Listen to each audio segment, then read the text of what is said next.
before you have impacted. I heard that our local member of parliament has directed the security officers in Karatina, purporting on orders from above to reopen our bars.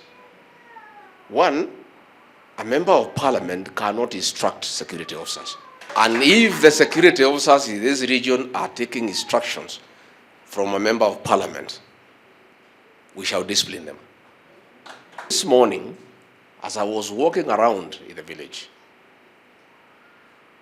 I came face to face with what I knew a year ago. I found some young men at 6 a.m. in the trenches drunk, which means some bars have been reopened.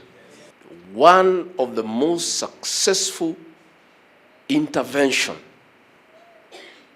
that has made people very happy in this country and in this region with the government of President William Ruto was a war against illicit brew.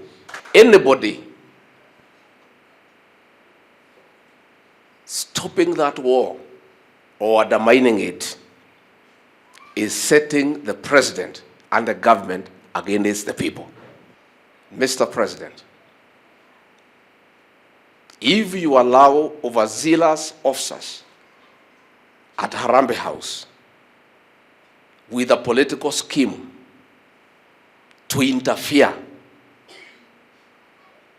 with this war against illicit brew, those people, those officers will set you up against the people.